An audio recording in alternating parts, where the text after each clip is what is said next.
Sir 2022ರಲ್ಲಿ ಹಿಜಾಬ್ನ ಧರಿಸೋದನ್ನ ban ಆಗಿತ್ತು. ಆದರೆ ಇದು ನಿನ್ನೆ ಅಷ್ಟೇ ಮತ್ತೆ ಬೆಳಕಿಗೆ ಬಂದಿದೆ. ಹಿಜಾಬ್ ಧರಿಸ್ಬೋದು ಅನ್ನೋದನ್ನ ಸರ್ಕಾರ ಅನುಮತಿ ಮಾಡಿಕೊಟ್ಟಿದೆ. ಏನು ಹೇಳ್ತೀರಾ ಸರ್, ಇದು ನಿಜವಾಗಿ ಸರಿ ಅಂತ ಅನ್ನಿಸ್ತಾ ಇದೆಯಾ? ನೋಡಿ, ಮಕ್ಕಳಲ್ಲಿ ಸ್ಕೂಲು ಕಾಲೇಜುಗಳಲ್ಲಿ ಸಮವಸ್ತ್ರ ಅಂತ ಮಾಡಿದ ಉದ್ದೇಶನೇ ಮಕ್ಕಳಲ್ಲಿ ಯಾವುದೇ ಭೇದ ಭಾವ ಇರಬಾರ್ದು ಅಂತ. ಅಲ್ಲಿ ಶ್ರೀಮಂತರು ಬಡವರು ಆಯಿತಾ ಅಂಥವ್ರದ್ದು ವ್ಯತ್ಯಾಸಗಳು ಆ ಸಣ್ಣ ಮಕ್ಕಳಲ್ಲಿ ಕಂಡುಬರಬಾರ್ದು ಅಂಥೇಳಿ ಸಮವಸ್ತ್ರನ ಧರಿಸ್ಬೇಕು ಕಡ್ಡಾಯವಾಗಿ ಅಂತ ಮಾಡಿದರು. ಸಮವಸ್ತ್ರ ಅಂತಂದರೆ ಸಮನಾಗಿ ಇರತಕ್ಕಂಥದ್ದು ಆ ವಸ್ತ್ರಗಳು. ಅದು ಈ ಉದ್ದೇಶ ಯಾಕೆ ಅಂದರೆ ಆ ಮಕ್ಕಳಲ್ಲಿ ಯಾವುದೇ ರೀತಿಯ ಭೇದ ಭಾವ ಉಂಟಾಗಬಾರ್ದು ಆ ಮಕ್ಕಳಲ್ಲಿ ಅಂತ. ಅದು ಈಗ ಏನಾಗ್ತಾಯಿದೆ, ರಾಜಕೀಯ ಯಾವ ಮಟ್ಟಕ್ಕೆ ಹೋಗ್ಬಿಟ್ಟಿದೆ ಅಂದರೆ ಸಮಾಜದಲ್ಲಿ ಇದು ಪಕ್ಷಗಳ ನಡುವೆ ಜಾತಿ ಮತ ಇವುಗಳನ್ನು ಓಲೈಕೆ ಮಾಡಿಕೊಂಡು ತಮ್ಮ ಏನು ಬೆಳವಣಿಗೆಗೆ ಅಥವಾ ತಮ್ಮ ಸಸ್ಟೈನಬಿಲಿಟಿಗೆ ಈ ಮತಗಳನ್ನು ಬಳಸ್ಕೊತಾ ಇದ್ದಾರೆ. ಕೆಲವು ವರ್ಗದ ಜನಾಂಗ ಇರ್ಬೋದು, ಜಾತಿಗಳನ್ನಿರ್ಬೋದು, ಅದನ್ನು ದುರುಪಯೋಗ ಪಡಿಸ್ಕೊಳ್ತಾ ಇದ್ದಾರೆ.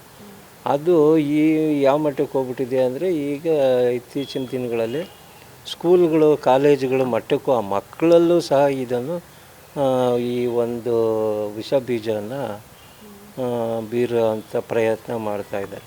ಆ 22ರಲ್ಲಾಗಿರ್ಬೋದು, ಇವಾಗಲಾದರೂ ಆಗಿರ್ಬೋದು, ಒಂದು ಸಲ ಮಕ್ಕಳ ಭಾವನೆ ಅಂದರೆ ಈ ವಿಚಾರ ಒಂದು ಸಲ ಚರ್ಚೆಗೆ ಬಂದ ಮೇಲೆ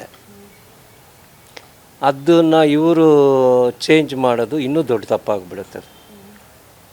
ಅದು ಒಂದು ಸಲ ವಿವಾದ ಅಂತ ಆದಮೇಲೆ, ವಿವಾದಕ್ಕೆ ಒಳಪಟ್ಟ ಮೇಲೆ ಅದಕ್ಕೆ ಮತ್ತೆ ಕೈ ಹಾಕೋದು ತುಂಬ ತಪ್ಪು. ಅದು ಈಗ ಮಕ್ಕಳಲ್ಲಿ ಏನಾಗ್ತದೆ ಅಂತಂದರೆ ಒಬ್ಬರು ಮುಸ್ಲಿಮರು, ಇವರು ಹಿಂದೂ, ಮತ್ತು ಅದು ಇದು ಅಂಥೇಳಿ ಅಲ್ಲಿಂದಲೇ ರಾಜಕೀಯ ಶುರುವಾಗುವಂಥ ಸಂಭವ ಈಗಲೇ ಕಂಡು ಬರ್ತಾಯಿದೆ. ಇದ್ರದ್ದು ಏನು ಫಲಿತಾಂಶ ಮುಂದಿನ ದಿನಗಳಲ್ಲಿ ಅಥವಾ ಮುಂದಿನ ಜನ್ರೇಷನ್ನಲ್ಲಿ ನಾವು ಕಾಣ್ತೀವಿ ಅಂತ ನನಗೆ ಅನ್ನಿಸ್ತಾ ಇದೆ.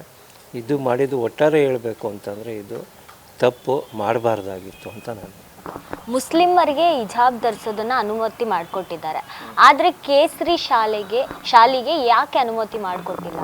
ಅಂದರೆ ನನ್ನ ವೈಯಕ್ತಿಕವಾಗಿ ಹೇಳಬೇಕು ಅಂದರೆ ಹಿಜಾಬ್ ಅನ್ನೋದು ಅದು ಮುಸ್ಲಿಂ ಧರ್ಮದಲ್ಲಿ ಬಂದಿರೋವಂಥದ್ದು ಒಂದು ಪದ್ಧತಿ. ಅದು ಯಾಕೆ ಸರ್, ಇದು ಹಿಂದೂ ಧರ್ಮದಲ್ಲಿ ಇದೆಯಲ್ಲ ಶಾಲನ್ನು ಧರಿಸ್ಕೊಬೋದು ಅನ್ನೋದು?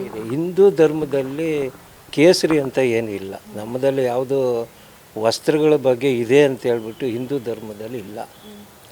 ಹಿಜಾಬ್ ಅಂತ ಇರೋದು ಬುರ್ಕಾ ಹಿಜಾಬು ಮುಸ್ಲಿಂ ಧರ್ಮದಲ್ಲಿ ಆ ಹೆಣ್ಮಕ್ಳಿಗೆ ಅಂತ ಮೊದಲಿನಿಂದನೂ ಕೆಲವು ದೇಶಗಳಲ್ಲಿದೆ, ಕೆಲವು ದೇಶಗಳು ಮುಸ್ಲಿಂ ಕಂಟ್ರೀಸ್ನಲ್ಲಿ ಇಲ್ಲ.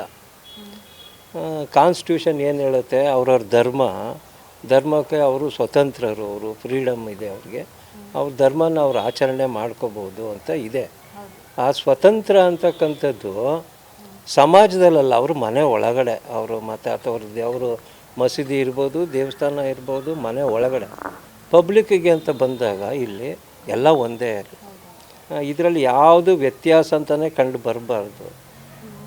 ಅದು ಪಬ್ಲಿಕ್ಕಿಗೆ ಅಂದರೆ ಸಮಾಜಕ್ಕೆ ಅದು ಅಂದರೆ ಪ್ರವೇಶ ಮಾಡಿದ್ರೆ ಅಲ್ಲಿ ನಿಮಗೆ ಏನು ಶಾಂತಿ ಅನ್ನೋದು ಇರೋದಿಲ್ಲ. ಅದು ಇವರು ಸಮಾಜಕ್ಕೆ ತರ್ತಾ ಇದ್ದಾರೆ. ಇದು ಸ್ಕೂಲು ಅನ್ನೋದು ಒಂದು ಪಬ್ಲಿಕ್ ಸೆಂಟ್ರ್, ಅದು ಸಾರ್ವಜನಿಕ ಸ್ಥಳ.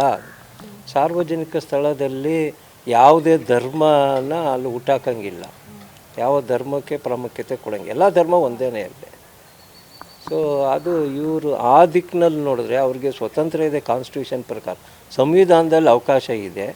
ಆ ಸಂವಿಧಾನದಲ್ಲಿ ಅವಕಾಶ ಇರೋದು ಅವ್ರ ಮನೆ ಒಳಗಡೆಗೆ ಸೀಮಿತ ಆಗ್ತದೆ, ಅಥವಾ ಅವರ ಮಸೀದಿ ಅಥವಾ ದೇವಸ್ಥಾನದ ಒಳಗಡೆಗೆ ಅದು ಸೀಮಿತ ಆಗ್ತದೆ.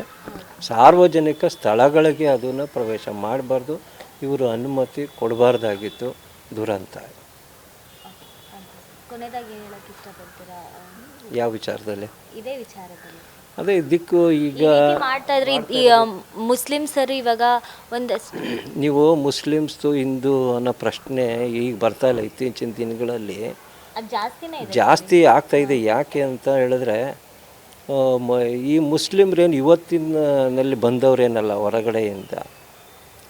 ನಮ್ಮ ಇಂಡಿಪೆಂಡೆನ್ಸ್ ಬರೋಕ್ಕಿಂತ ಹಿಂದೆನೂ ಪೂರ್ವದಲ್ಲ ಅವರೇ, ಸ್ವತಂತ್ರ ಪೂರ್ವ ಸ್ವತಂತ್ರ ನಂತರ ಇದ್ದೇ ಇದ್ದಾರೆ. ಮೊದಲು ಈ ಪ್ರಮಾಣದಲ್ಲಿ ಗಲಾಟೆಗಳು ಇರಲಿಲ್ಲ, ಹೊಂದಾಣಿಕೆ ಇತ್ತು. ಆದರೆ ಇತ್ತೀಚಿನ ದಿನಗಳಲ್ಲಿ ಅದು ಜಾಸ್ತಿ ಆಗ್ತಾಯಿದೆ. ಒಬ್ಬರು ನೋಡಿ ಒಬ್ಬರು, ಅದಕ್ಕೆ ಕಿತ್ತಾಟ ಎಲ್ಲ ಜಾಸ್ತಿ ಆಗ್ತದೆ. ಅದಕ್ಕೆ ಕಾರಣವೇ ಇದು ಈಗಿನ ರಾಜಕೀಯ ಇವು ಏನಿದೆ, ಇತ್ತೀಚಿನ ಬೆಳವಣಿಗೆಗಳೇನಾಗ್ತಿದೆ ಅದಕ್ಕೆ ಕಾರಣ ಅಂತ ಹೇಳ್ತೀನಿ. ಇದು ನನಗನ್ಸ್ದಂಗೆ ವೈಯಕ್ತಿಕವಾಗಿ ಹೇಳಬೇಕು ಅಂದರೆ, ಇವರು ತಮ್ಮ ಏನು ಸಸ್ಟೈನಬಿಲಿಟಿ ಅಂತಾರಲ್ಲ, ಅವರು ನಾವು ಬೆಳಿಬೇಕು ಅಥವಾ ನಾವು ಉಳಿಬೇಕು ಅಂತಂದರೆ ಇದನ್ನು ಮಾಡಲೇಬೇಕು ಅನ್ನೋ ಒಂದು ಸ್ಥಿತಿಗೆ ತಲುಪಿಟ್ಟಿದ್ದಾರೆ. ಯಾವುದೇ ಪಾರ್ಟಿಗಳಾಗಲಿ ಅವ್ರು ಬೆಳಿಬೇಕು ಅಂತಂದರೆ ಓಟ್ ಬೇಕು ಅಂತಂದರೆ ಇವೆಲ್ಲನೂ ಬೇಕಾಗುತ್ತೆ ಅಂತ. ಇವರು ಏನೇ ಮಾಡಿದ್ರು ಅವ್ರು ಕಾಲು ಎಳಿತಾರೆ, ಇನ್ನೊಂದು ಆ ಪಾರ್ಟಿಯವ್ರು ಮಾಡಿದ್ರೆ ಪಾರ್ಟಿಯವ್ರು ಕಾಲು ಎಳಿತಾರೆ.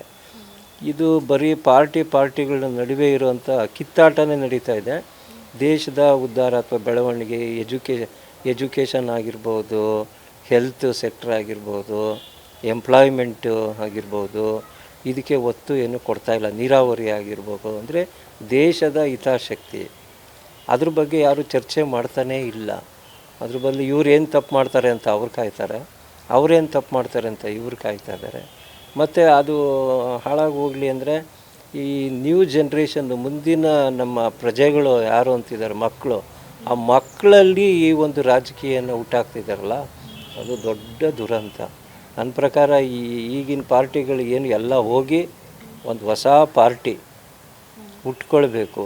ತಮಿಳ್ನಾಡಲ್ಲಿ ಆದಂಗೆ ಹೊಸ ಒಂದು ಅಂದರೆ ಜೆನ್ಜಿ ಒಂದು ಆಡಳಿತಕ್ಕೆ ಬರಬೇಕು, ನ್ಯೂ ಜನ್ರೇಷನ್ ಬರಬೇಕು. ಆವಾಗ ಈ ಮೈಂಡ್ಸೆಟ್ಟೇ ಚೇಂಜ್ ಇರ್ತದೆ. ಆವಾಗ ಅವ್ರು ಏನು ಮಾಡಿದ್ರು ಅದು ದೇಶದ ಉದ್ಧಾರ ಆ ದೃಷ್ಟಿಯಿಂದ ಮಾಡ್ತಾರೆ. ಇವರು ದೇಶದ ಉದ್ಧಾರಕ್ಕಲ್ಲ, ಇವರು ತಮ್ಮ ಪಾರ್ಟಿ ಉದ್ಧಾರ ಮಾಡ್ಕೊಳ್ಳೋದಕ್ಕೆ, ತಮ್ಮ ಪಕ್ಷ ಆಡಳಿತಕ್ಕೆ ಬರಬೇಕು ಅನ್ನೋದೇ ಇವ್ರದ್ದು ಮೂಲ ಉದ್ದೇಶ ಆಗಿರೋದ್ರಿಂದ ಇವಕ್ಕೆಲ್ಲ ಕಾರಣ ಆಗ್ತಿದೆ. ದೊಡ್ಡ ದುರಂತ. ಇದನ್ನೆಲ್ಲ ಅವರು ಎಚ್ಚೆತ್ಕೊಳ್ಬೇಕು. ಎಚ್ಚೆತ್ಕೊಳ್ಳೋಕ್ಕಾಗಲ್ಲ ಅಂದರೆ ಮುಂದಿನ ಜನ್ರೇಷನ್ನೇ ಬರಬೇಕು. ಖಂಡಿತ ಈ ನೇಪಾಳದಲ್ಲಿ ಆಯ್ತಲ್ಲ ಆ ಥರ, ಬಾಂಗ್ಲಾದೇಶದಲ್ಲಿ ಆಯ್ತಲ್ಲ ಆ ಥರ, ಮತ್ತು ನಮ್ಮ ಶ್ರೀಲಂಕಾದಲ್ಲಿ ಆಯ್ತಲ್ಲ ಆ ಥರ ಜೆನ್ಜಿಯವರು ಸ್ವಲ್ಪ ರಿವೋಲ್ಟ್ ಆಗಿ ನಿಂತು ಇವರನ್ನು ಅಧಿಕಾರದಿಂದ ಇಳಿಸಿ ಅವ್ರು ಬಂದರೆ ಈ ದೇಶ ಆಗಿರ್ಬೋದು, ರಾಜ್ಯ ಆಗಿರ್ಬೇಕು, ಅದು ಆಗುತ್ತೆ. ಈ ಜನ್ರೇಷನ್ನವ್ರಿಗೆ ನಾನು ಒಂದು ಮನವಿ, ನೀವು ಮುಂದೆ ಬನ್ನಿ, ರಾಜಕೀಯದಲ್ಲಿ ಆಸಕ್ತಿ ವಹಿಸಿ, ಈ ಮುಂದಿನ ಜನರ ಜೀವನದ ಬಗ್ಗೆ ಸ್ವಲ್ಪ ಕಾಳಜಿ ವಹಿಸಿ. ಈ ಜನರು ಈಗ ಏನು ನಾವು ಆಡಳಿತ ಆದರೆ ಕೊಟ್ಟಿದ್ದೀವಲ್ಲ, ಅವ್ರ ಮೇಲೆ ನಂಬಿಕೆ ನಮಗೆ ಕಡಿಮೆ ಆಗ್ತಾಯಿದೆ. ವಿಧಿ ಇಲ್ಲ ನಮಗೆ.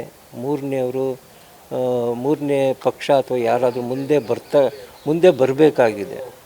ಒಳ್ಳೆ ಮನಸ್ಸಿನ ಅಥವಾ ನಮಗೆ ದೇಶವನ್ನು, ಈ ದೇಶದ ಹಿತದೃಷ್ಟಿ, ರಾಜ್ಯದ ಹಿತದೃಷ್ಟಿ ಅಥವಾ ಜನರ ಹಿತದೃಷ್ಟಿ ಇಟ್ಕೊಂಡು ಸರ್ಕಾರ ಮಾಡುವಂಥ ಒಂದು ಒಳ್ಳೆ ಪಾರ್ಟಿ ಬರಬೇಕಾಗಿದೆ. ಅದು ಜೆನ್ಜಿ ಅಂದರೆ ಒಂದು ಯುವಕರ ಇಲ್ಲಿ ಪ್ರವೇಶ ಬೇಕು ಅಂತೀನಿ. ಯುವಕರಿಗೆ ಒಂದು ಮನವಿ ಬರಬೇಕು ಅಂತ ನನ್ನಿಂದ ವೈಯಕ್ತಿಕವಾಗಿ. ಹಾಂ.